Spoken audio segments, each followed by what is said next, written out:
bom dia, dona Alicia. Seja bem-vindo. Bom dia, Bahia. Bom dia, pessoal. Estamos na área com o Campo do 4 aqui pela TV Aratu para trazer muitas informações do Bahia, do Vitória, da seleção brasileira. Vamos começar com o Bahia? Pois é, Tricolor de Aço está se preparando para encarar o Cruzeiro num jogo bem difícil no próximo dia 18, né? Aqui há praticamente 10 dias, na outra sexta-feira. E uma das grandes novidades é o atacante Biel. 15 participações em gols, um dos jogadores mais importantes da temporada estará de volta, né, Rádio? Foram 9 partidas longe daquilo que mais gosta e sabe fazer. Na última segunda-feira, Biel voltou a treinar normalmente com o elenco. Recuperado de uma lesão na coluna, sofrida no Bavi da Fonte Nova, que o Tricolor venceu por 2-0. A expectativa é que ele retorne ao time na próxima partida, no dia 18 deste mês, contra o Cruzeiro fora de casa. Acho que é com a minha alegria de incentivar as pessoas e de estar sempre feliz nos treinamentos. Eu acho que isso vai agregar bastante, vou agregar com o meu futebol, vou dar minha vida.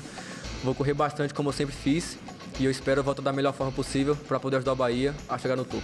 Mesmo entrando na maioria das partidas vindo do banco de reservas e passando por problemas de contusão, o camisa 11 tem bons números. Na temporada, são 15 participações em gol. Na Série A, o atacante marcou 4 vezes e contribuiu com 4 assistências. Há 9 jogos para o final do campeonato, Biel comentou o momento de oscilação do time e projetou as últimas rodadas. A gente tem que procurar evoluir cada passo, cada jogo, mesmo tendo jogos muito difíceis, né? Mas agora acho que com essa data FIFA vai não descansar um pouquinho, para que a gente possa voltar bem e não oscilar mais durante essa reta final de campeonato. E aí, Fabrício, o Biel faz falta mesmo? Olha, Alicia, faz, viu? Ele se machucou no dia 11 de agosto, no Bavi, né? Naquela vitória do Bahia na Arena Fonte Nova por 2-0. E nos 9 jogos em que ficou de fora, o Bahia perdeu 5. Desses, as 2 derrotas na eliminação para o Flamengo na Copa do Brasil. O Biel é um jogador muito importante para o Bahia, não é um titular absoluto, mas contribui demais. Caio Leone falou da importância desse atleta. O último jogo de Biel foi contra o Vitória, ou seja, no próximo confronto do Bahia contra o 8º colocado Cruzeiro, ele já terá completado 2 meses sem atuar. E não dá para negar a falta que o ponta esquerda fez.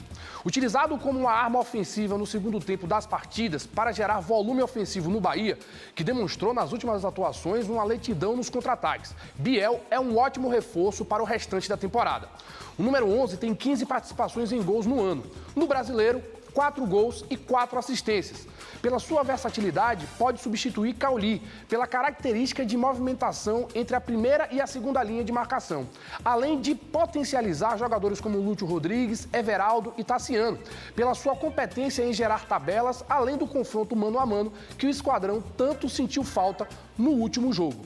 Agora cabe a Rogério entender o momento do atleta após lesão e chacoalhar o ataque tricolor. Tá precisando? Sim, porque a seca de gols está diretamente ligada nas últimas 5 derrotas, 2 vitórias e 1 empate nos últimos 8 jogos.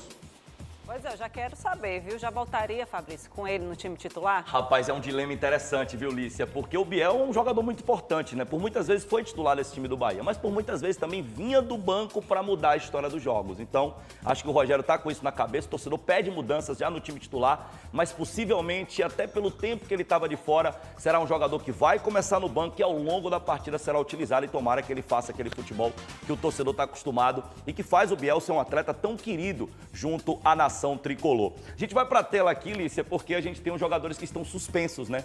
Caio Alexandre, um titular absoluto desse meio-campo do Bahia, vai fazer muita falta.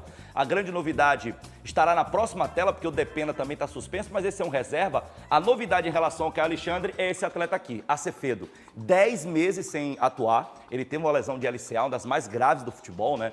Ligamento cruzado anterior no joelho, então o atleta demora muito tempo para se recuperar. Após a recuperação, ele tem que fazer uma outra cirurgia, uma artroscopia, então isso atrasou demais a recuperação, mas ele estará de volta, já está à disposição. Então, para o jogo contra o Cruzeiro, pode ser o Acevedo, substituto do Caio Alexandre, que está suspenso. O Biel, que a gente falou agora há pouco, também fica à disposição, um atleta muito importante, e a volta do craque Everton Ribeiro.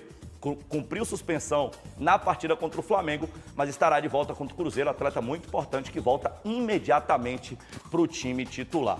Que o Bahia possa utilizar esse tempo, né, de mais de 10 dias até a partida contra o Cruzeiro, contando, claro, do último jogo do Tricolor no Campeonato Brasileiro, para que o time esteja bem treinado, forte, de repente com mais opções, com maior repertório, porque tem sido a grande queixa do torcedor tricolor. Tem faltado repertório ao técnico Rogério Ceni.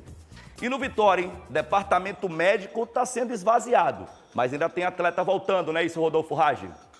Além de aproveitar a data FIFA para treinar outras formações e testar novas peças, o técnico Thiago Carpini corre contra o tempo para recuperar alguns jogadores. Daqueles que estão no departamento médico, o mais próximo de retornar é Caio Vinícius. O volante, que também joga de zagueiro, que já está na fase de transição física, deve reunir condições diante do Bragantino. Já os laterais William Lepo e PK, além do meia Gabriel Santiago, seguem em tratamento médico e dificilmente irão reunir condições de encarar o Massa Bruta no Barradão. Quem tem um retorno garantido é o volante Felipe Machado, que cumpriu suspensão no último jogo. Esse aí já deve voltar pro time, Já né? volta pro time. Felipe Machado é titular absoluto, né? Cumpriu suspensão na última partida contra o Galo, mas volta pro time, embora o William Oliveira tenha feito uma boa partida, anteriormente era um titular, perdeu a vaga pro Felipe Machado. A briga é boa, mas eu acho que o Felipe Machado volta pro time do Vitória nessa partida tão importante que acontecerá desse sábado a 8, hein? A partida do Vitória contra o Bragantino no Barradão será no dia 19 de outubro, ou seja, o Carpini tem bastante tempo para recuperar esses atletas e montar o melhor time que encara o Massa Bruta, né, Caio? Com o calendário parado para a data FIFA, que será realizada nessa semana e na próxima, o Vitória ganhou um bom tempo para corrigir os erros e recuperar os lesionados. São eles Patrick Calmon, Gabriel Santiago, William Lepo e Caio Vinícius. Dos nomes citados, o lateral direito, William Lepo, é o líder de desarmes da equipe com 30, mas Raul Cáceres, seu companheiro de posição, tem ido bem. Hoje é o titular na minha visão. Patrick Calmon, que caiu vertiginosamente comparado ao primeiro trimestre da temporada e se acentuou após as lesões, não deixa de ser uma peça fundamental para manter a estratégia da equipe, caso Thiago Carpini precise de um lateral esquerdo para fazer uma dobra. Gabriel Santiago pode se tornar uma alternativa como meia, mas é difícil acreditar que ele está preparado para o nível competitivo de uma reta final de Série A. Por último, Caio Vinícius demonstrou a sua importância quando o rubro-negro vivia a sua pior fase dentro do Brasileiro e quando precisava conquistar a sua primeira vitória na competição contra o Internacional, no primeiro turno, o volante esteve presente e atuou bem. São notícias positivas. O elenco é curto, tem carências e o Leão da Barra precisará de todos os atletas disponíveis o mais rápido possível para sair da zona da degola. Sem dúvidas, né? Tem que ter todo mundo à disposição para essa reta final de campeonato. Faltam apenas 9 rodadas e o Vitória carece demais de vencer ao menos 4 ou 5 partidas para se livrar do rebaixamento. Olha, Alicia, a gente está ali naquele imbróglio, né? O Alejandro, será que o Vitória vai pagar aquele valor para ter o Alejandro em campo contra o Bragantino? Pois é, eu também estou querendo saber. Vai pagar ou não vai pagar? Olha, o imbróglio é muito grande. Nesse momento, o Vitória negocia com o Bragantino essa condição. O Vitória, ontem, informação que a gente teve, inclusive buscada pelo nosso grande comentarista Caio Leone, é que o Vitória não quer pagar a multa de 1 milhão, e sim adquirir o Alejandro de forma definitiva. Mas o Bragantino quer 6 milhões de euros, o que dá aí na casa de mais de 30 milhões de reais, um valor absolutamente impossível para o Vitória arcar nesse momento com a compra do Alejandro.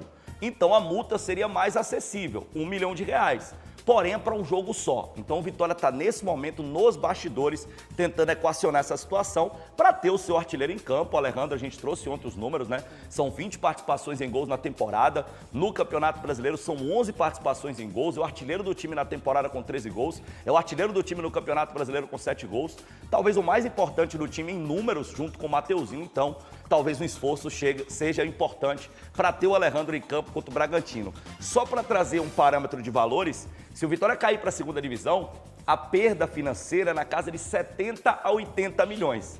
Então talvez R$1 milhão do Alejandro não seja um valor Acho que vale a pena. tão alto assim, me parece que vale a pena sim, viu, Lícia? E o Bragantino tá na fase ruim, olha os números aqui do Bragantino, o Bragantino que se tornou uma espécie de SAF, mas é um modelo diferente do que foi o modelo do Bahia, do Vasco, do Botafogo e do Cruzeiro, mas é uma empresa, né, a Red Bull, que tá lá fazendo o modelo SAF, né, e desde que isso aconteceu, o Bragantino foi para outro patamar, já fez final de Sul-Americana, chegou entre os 4 do Campeonato Brasileiro 2 vezes, mas desde que se tornou essa empresa do futebol, né, faz a sua pior campanha. 2024, você compara aos outros anos, olha lá, 35 pontos em 20, 46 pontos em 21, na mesma altura do campeonato. Em 22, 35 pontos. Em 23, nesse momento, já tinha 52 pontos. Brigou pelo título ano passado, o Bragantino, né? E esse ano tem apenas 34 pontos nos mesmos 29 jogos, ou seja, o Vitória pega o Bragantino talvez no pior momento dos seus últimos 5 anos. Então é importante que o Vitória faça valer essa má fase do Bragantino, faça valer o seu mando de campo, tomara que o Barradão esteja lotado